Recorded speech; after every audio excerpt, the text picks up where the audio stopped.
My name is Valente-Quinn, and I'm an associate professor in the Department of French and Italian at the University of Colorado Boulder, where I teach Francophone African studies and where I'm particularly interested in my research in Francophone African theater and performance. So here at the Global Disconnect Research Center, I've been working on a project that takes a look at how Francophone theater artists deal with the question of extremism in their various contexts. I'm a scholar of literary studies. I'm also a scholar who works in theater and performance studies, especially in the Francophone world, the Francophone African world particularly. And so I'm very interested in looking at how it is that theater artists today are dealing with the current situation, which many people agree is a time of multiple different extremisms. And that plays out in different ways depending on the context. I'm looking especially at France and West Africa to consider, first of all, what it is that artists are trying to do in response to extremist movements and discourses that we find in those contexts specifically, but not only. And what do they feel that the theater can accomplish to perhaps counter extremist movements or ideas? And lastly, I'm also very interested in looking at how it is that extremism, in my view,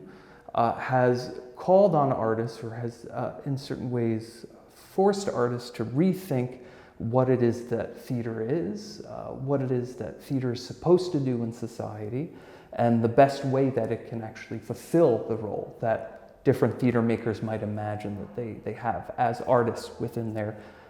context of France and West Africa. So I'm very interested in that, and I'm taking a look at, when I say extremism, I'm considering extremism from a range of different angles. I'm actually not particularly interested in zeroing in on one form of extremism, but I'm more interested in considering how it is that through the theater artists, playwrights, directors, and actors help a community or a collective make sense of the phenomenon of extremism, be it political, religious, violent extremism, as we find in different geographic contexts. So I'm interested in exploring this topic in relation to the theme of disconnectivity, because culture in and of itself has, especially in Francophone contexts, or at least as far as I've learned in my research and previous research, culture has played a role of an agent of connectivity, of something that brings people together. This is the case in national contexts, in regional contexts, and it also, and since I'm focusing on the Francophone world broadly, it also was something that played a strong role in the colonial context. So for example, the French colonial administration, especially in the late 20th century, so the after-war period onward to the end of colonialism, was very engaged in using culture, especially stage culture, performance culture, which is my field of research, to try to create a sense of a collective identity between the so-called metropole of France and the different colonies at the time that France was trying to hold on to. So in other words, culture was a way of creating a sense of connectivity. So there was that element that I think is of interest to me in my project. And there's also the notion of culture broadly in the context of France and in the Francophone world as being something that is supposed to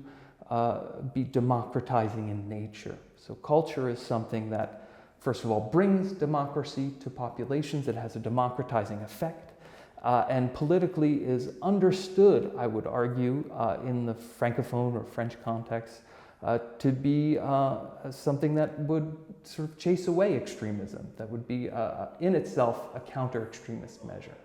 And so disconnectivity for me comes in because we see that today that has not really played out the way that it was supposed to. And so there are a number of debates, for example, in France with contemporary, I would say, politically engaged theater artists who are asking what it is that they can accomplish through their art to try and counter these extremist realities politically in France. But you also have, for example, in the West African context, theater artists who are also using culture today to explore how it is that they can navigate some relatively, or I would say rather difficult situations politically that you find in certain West African countries. I'm particularly interested in the country of Burkina Faso, which is in a very complex political moment right now that has become very hard, that has made it very hard for people and artists to sort of live their lives, and yet has a very rich theatrical culture and has had that for a very long time. And so what is it that those artists are trying to do in order to create an effective repair between the different communities within Burkina Faso, to create a sense of connectivity, actually, in a very kind of disconnected political context?